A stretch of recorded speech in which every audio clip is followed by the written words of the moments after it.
Hi అండి, అందరూ ఎలా ఉన్నారు? అందరూ బాగున్నారా? ఈరోజు నాకు నా ఓలా బైక్ ప్రాబ్లం వచ్చిందండి.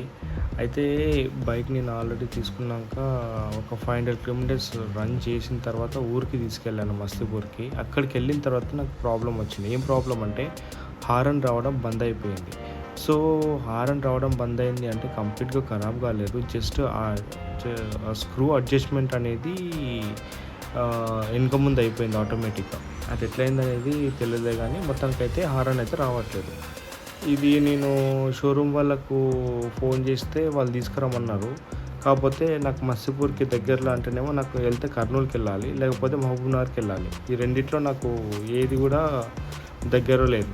దగ్గర ఎంత లేదన్నా 70, మహబూబ్నగర్ 70 ఉంది, కర్నూలు ఏమో 90 ఉంది. సో ఇట్లయితే కాదని చెప్పేసి హైదరాబాద్ పోయిన తర్వాత షోరూంలో అడిగితే ఏం చేయలేము, మీరేం రిపేర్ చేయకూడదు, దాన్ని వారంటీ పోతుంది, ఖచ్చితంగా మీరు మహబూబ్నగర్ అన్నా లేకపోతే వీలైతే ఇక్కడికే తీసుకురండి అని అన్నారు.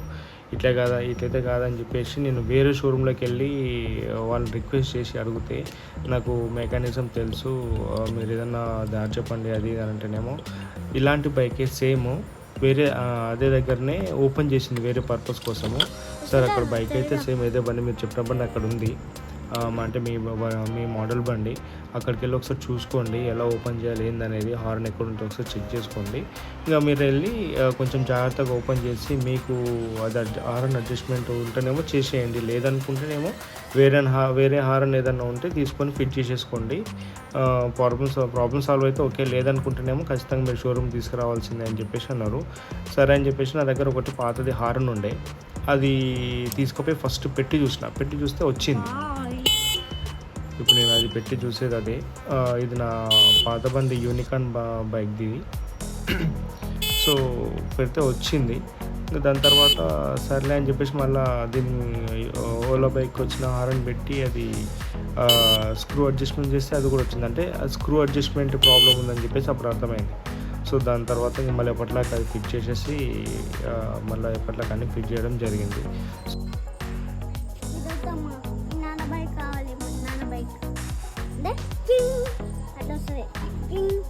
హారన్ నాన్న బైక్ హారన్ కావాలా? అట్లా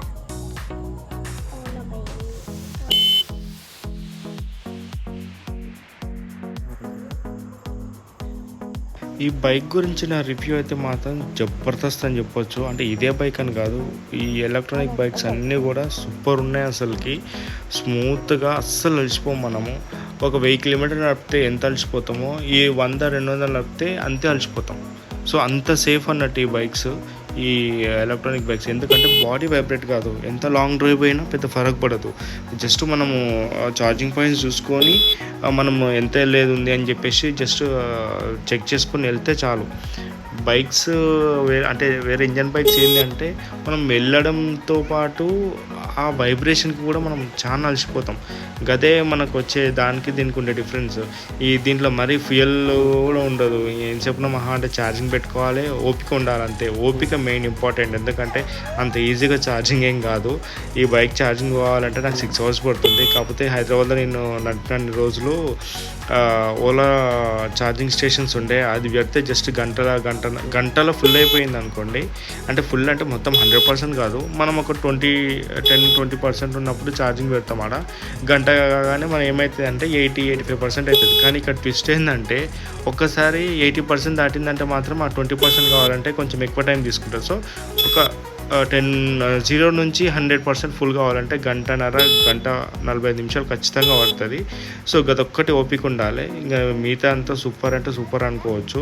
ఈ ముగ్గురిని కూడా గట్టి గుంచుతుంది, మంచి ఈజీగా తీసుకుపోతుంది. బాగుంది మొత్తానికైతే. నాకైతే చాలా బాగా నచ్చింది ఈ ఓలా బైక్, అంటే ఎలక్ట్రానిక్ బైక్. నాకు ఇది నడిపిన తర్వాత నాకు బైక్ అమ్మేసి ఇదే తీసుకుంటే బాగుంది అనిపించింది. అంత బాగా నచ్చింది ఈ బైక్ అయితే నాకు. ఈ ఛార్జింగ్ బైక్ అయితే మా వానికి చాలా బాగా నచ్చింది. ఈ బైక్ పెట్టేటప్పుడు అయితే మస్తు ఫీల్ అయ్యాడు పాపం. వాడు తీసుకుందాం అని అంటే కాదు, లేదు నాన్న ఈ తాతయ్య కోసం తీసుకున్నాం, మనం కావాలంటే మళ్ళీ తీసుకుందాం అని చెప్పేసి సర్దిపోయి తీసుకొని రావాల్సి వచ్చింది. వాడైతే బాగా ఫీల్ అయ్యాడు పాపం. అసలుకి నాకే ఎట్లా అనిపించింది వాడు బైక్ వాడు వదిలేసి వస్తున్నప్పుడు వాడు ఫీల్ అవుతుంటే.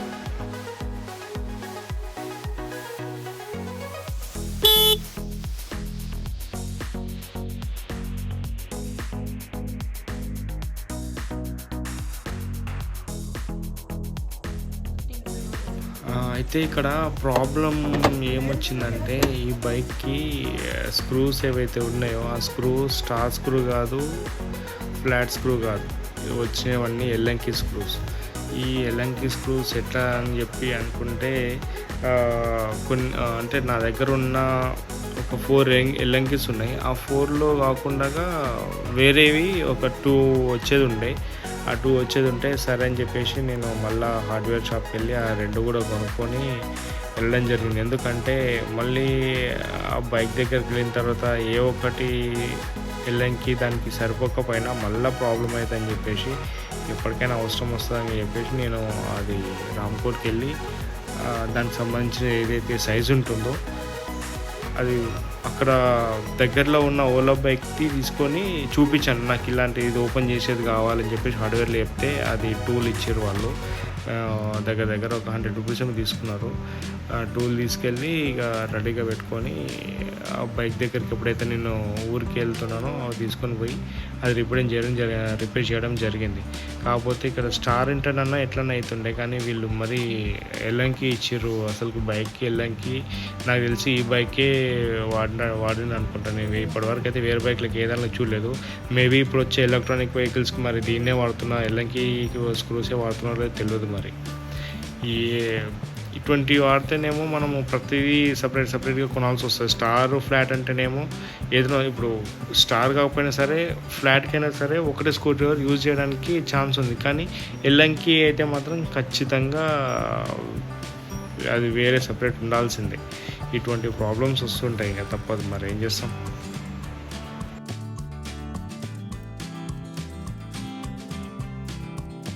అయితే ఇక్కడ బైక్ గురించి నేను వేరే వీడియోలో ఎక్స్ప్లెయిన్ చేయలేదు. నాకైతే ఈ బైక్ చాలా బాగా నచ్చింది. ఎందుకంటే ఈ బైక్ డెలివరీ తీసుకున్నప్పటి నుంచి నేను మా నాన్నకి ఇచ్చేంత వరకు బైక్ నా దగ్గరనే ఉంది. దగ్గర ఒక 45 డేస్ ఉంది. ఎందుకంటే రిజిస్ట్రేషన్ అయ్యి నెంబర్ ప్లేట్ ఫిట్ అయ్యేంత వరకు నాకు అంత టైం పట్టింది అనుకోండి. అయితే ఉన్న రోజులు నేను ఏం చేసిన అంటే నా యూనికార్న్ బైక్ మొత్తం పక్కన పెట్టేసి ఇదే బైక్ వాడినా. ఇది వాడినన్ని రోజులు నాకు చాలా కంఫర్ట్ అనిపించింది. స్టార్టింగ్లో కొంచెం ఇబ్బంది అయింది అనుకోండి. నాకు అసలు స్కూటీ అనేది కొత్తగా అంటేనేమో దాంట్లో ఇది మరీ ఎలక్ట్రానిక్ వరకు ఏమైందంటే అసలు స్టార్ట్ అయింది తెలియదు, పోయేది కూడా అసలు అర్థం కాదు. ఈ మామూలు ఇంజన్ బైక్స్ అయితే ఎట్లుంటాయి అంటే స్కూటీలు అట్లీస్ట్ రేస్ పెట్టినప్పుడన్నా అది సౌండ్ వస్తుంది, బాడీకి వైబ్రేషన్ తెలుస్తుంది. ఎందుకంటే బైక్స్ వాడుతుంటాం కాబట్టి ఆల్మోస్ట్ కామన్ ఉంటుంది. కాకపోతే కొంచెం సిట్టింగ్ కానీ కొంచెం డ్రైవింగ్ కొంచెం డిఫరెంట్ ఉంటుందేమోలే, కానీ ఇది కంప్లీట్ డిఫరెంట్. చూడనీకే ఒక స్కూటీ లెక్కనే ఉంటుందేమో కానీ మహా ఎట్లా పోతుంటే ఎట్లుంటుంది అంటే గాల్లో పోతున్నట్టు ఉంటుంది ఒక 40 స్పీడ్ దాటినామంటే. కాకపోతే చాలా బాగా అనిపిస్తుంది, ఎందుకంటే బాడీ వైబ్రేషన్ కాదు. ఇంకో విషయము, నేను ఈ వెహికల్ ఎప్పుడైతే డెలివరీకి అంటే మా ఊరికి తీసుకెళ్ళానో నాన్నకి ఇవ్వడానికి దగ్గర 170 కిలోమీటర్స్ ఉంది. నేను ఆ 170 కిలోమీటర్స్ డ్రైవ్ చేస్తే నాకు మహా అంటే ఒక 40-50 కిలోమీటర్స్ డ్రైవ్ చేసినట్టే అనిపించింది. అంటే ఒక బైక్ మీద కానీ ఇంజన్ ఉన్న స్కూటీ నడిపితే ఎట్లా అనిపిస్తుందో అంతే అనిపించింది. అస్సలు అలసిపోలేదు. నేను ఇంటికి పోయిన తర్వాత జస్ట్ ఇట్లా పడుకుంటే ఏదో కొంచెం ఇట్లా బయటకు వేసినట్టే ఉంది. సిటీలో ఒక 20-30 కిలోమీటర్లు డ్రైవ్ చేసినట్టే అనిపించింది. అంత కంఫర్ట్ అనిపించింది నాకు కూడా. అసలు ఫస్ట్ ఫీలింగ్ అది. బాగుంది బైక్ అయితే, చాలా బాగుంది. ఇది డెలివరీ ఇచ్చిన తర్వాత నాకు యూనికార్న్ బండి నడపాలంటే అబ్బా బైక్ బాగుంది కదా అని చెప్పేసి చాలా బాగా నచ్చింది నాకు. ఓసారి ఏమనిపించింది అంటే నేను బైక్ యూనికార్న్ బైక్ అమ్మేసి మళ్ళీ నేను కూడా ఇదే తీసుకుంటే బాగుంటుందేమో అనిపించింది. అంత బాగా అనిపించింది, బాగుంది. ఏమో అనుకున్నాను కానీ చాలా సూపర్గా ఉంది అసలుకి. బైక్ స్మూత్గా వెళ్తున్నాము. కాకపోతే కొంచెం ట్రాఫిక్లో ఇబ్బంది ఏమోలే కానీ మంచిగా అనిపిస్తుంది. కాకపోతే ఇంకోటి దీంట్లో మోడ్స్ మనకు ఈకో మోడ్ అని నార్మల్ అని స్పోర్ట్ ఒకటి ఉంటుంది. ఈ స్పోర్ట్లో పెట్టి ఇట్లా రేస్ పెట్టామంటే మాత్రం జమ్మని ఇట్లా వెళ్ళిపోతుంది. ఇట్లా అసలు మనం కూర్చున్న వాళ్ళము ఒక్కసారి ఇట్లా సడన్గా బ్యాక్ అయిపోయేటంత ఉంటుంది. ఎందుకంటే ఇది మోటార్ కమ్ వీల్ రెండో ఒకటే. మామూలుగా అయితే ఇది మిడ్ వేరియంట్ ఎట్లుంటుంది అంటే మోటార్ కమ్ వీల్ సేమ్, కానీ అదే టాప్ వేరియంట్ అంటే S1 Pro అయితేనేమో మోటార్ సపరేట్ ఉంటుంది, వీల్ సపరేట్ ఉంటుంది. వాటి రెండింటికి బెల్ట్తో రన్ అవుతుంది. అది బెల్ట్తో రన్ అవుతున్నప్పుడు ఏమవుతుంది అంటే కొంచెం డిలే ఉంటుంది, just fraction of seconds delay ఉంటుంది ఎందుకంటే బెల్ట్ కాబట్టి. కాకపోతే ఇది మోటార్ ఒకటే వీల్ ఒకటే కాబట్టి సడన్ పికప్ ఉంటుంది. ఇక నాకైతే ఒక 100 కిలోమీటర్ల వరకు అయితే కొంచెం కష్టమే అనిపించింది. టోనింగ్ చేసేటప్పుడు మాత్రం ఓసారి కంట్రోల్ కూడా అవుట్ అయిపోయింది. కాకపోతే కింద పడలేనులే కానీ కొంతవరకు ఇబ్బంది అయింది. నేనైతే మస్తు టెన్షన్ పడ్డా, మరి మా నాన్న ఎట్లా మెయింటైన్ చేస్తాడు ఏందని. ఎందుకంటే ఆయనకు ఓన్లీ బైక్ ఒకటే వచ్చి, అట్లీస్ట్ నేనైనా స్కూటీ నడిపినా కానీ ఆయన అసలు స్కూటీ ఎక్కడం కూడా జరగలేదు. అట్లీస్ట్ వెనక కూడా కూర్చుండలేదు ఇప్పటివరకైతే, నాకు గుర్తులేదు. కానీ అసలు డ్రైవింగ్ అంటే అసలు ఇంకా వేరే లెవెల్ అనుకోండి, ఇంక వెనక కూడా కూర్చోలేకపోతే. అటువంటిది డైరెక్ట్ ఇదే బైక్ ఈ బైక్ నడపాలంటే మరి ఎట్లా నడుపుతాడని చెప్పేసి మస్తు టెన్షన్ పడట్లే, కానీ పర్లేదు బాగానే నడిపిండు. అయితే ఇక్కడ ఒక చిన్న డౌట్ మీకు రావచ్చు, మరి ఈ ఛార్జింగ్ బైక్ అనేది ఫిక్స్డ్ రేంజ్ ఉంటుంది కదా, ఇంత ఉంటుంది కదా, మరి హైదరాబాద్ నుంచి మస్తీపూర్ ఎలా తీసుకుపోయినా మీ ఊరు అంత డిస్టెన్స్ వచ్చిందా అంటే, యాక్చువల్గా నేను తీసుకున్నది 4 kV బ్యాటరీ. అంటే ఇప్పుడు నేను తీసుకున్న బైక్ ఏదైతే ఉందో ఆ బైక్తో కొత్తగా లాంచ్ అయ్యింది బ్యాటరీ అనేది 4 kVది. 4 kVకి వచ్చేసి ఏంటంటే రేంజ్ పెరుగుతుంది. జనరల్గా ఏ బైక్ అయినా సరే, అంటే ఈ ఓలాలో ఏ బైక్ అయినా సరే 3 kV బ్యాటరీ మాత్రమే వస్తుంది. 3 kV బ్యాటరీకి ఏంటంటే రేంజ్ మనకు ఓన్లీ 120 కిలోమీటర్స్ వరకు మాత్రమే ఉంటుంది, 120-130 మాత్రమే. కాబట్టి ఈ 4 kV బ్యాటరీకి ఏంటంటే 160 అని అన్నారు. యాక్చువల్ 167 వస్తుంది. వాళ్ళు చెప్పింది 190 అన్నారు, కానీ అసలు నాకు ఎక్కడ కూడా అసలు 190 అని చెప్పి చూపించాలి, ఆ డిస్ప్లేలో చూపించలే. నాకు రేంజ్ కూడా అంతవరకు రాలేదు. అది ఈకో మోడ్లో మాత్రమే. ఇంకా నార్మల్ వస్తే అది మరీ తక్కువైపోతుంది. కానీ నాకు మాత్రం 167 కాదు 170 వరకు వచ్చింది. యాక్చువల్గా మా విలేజ్ వచ్చేసి 175 ఉంటుంది. ఆ 5 కిలోమీటర్స్ కూడా ఏంది అని అంటే ఇంకా నాకు కరెక్ట్గా మసీపూర్ వరకు రాలేదులే, కానీ ఆత్మకూరు టౌన్ వరకు వచ్చింది. అక్కడికి వచ్చిన తర్వాత నేను అక్కడ మళ్ళీ ఛార్జింగ్ పెట్టుకున్నా. కొంచెం పెట్టుకున్న తర్వాత మళ్ళీ అది మసీపూర్ వచ్చింది. ఎందుకంటే యాక్చువల్గా నేను రీచ్ అయింది నైట్ టైంకి, ఆత్మకూరుకి 11 అట్లా అయింది. మళ్ళీ మధ్యలో ఆత్మకూరు దాటిన తర్వాత మళ్ళీ ఏదన్నా ఆగిపోతే మళ్ళీ ఇబ్బంది అయితే ఎందుకులే అని చెప్పేసి రిస్క్ తీసుకోవద్దని చెప్పేసి ఆత్మకూరుకి వచ్చిన తర్వాత అక్కడ మళ్ళీ ఛార్జింగ్ పెట్టేసి అక్కడ నుంచి వెళ్ళిపోవాల్సి వచ్చింది. థ్యాంక్స్ ఫర్ వాచింగ్ అండి.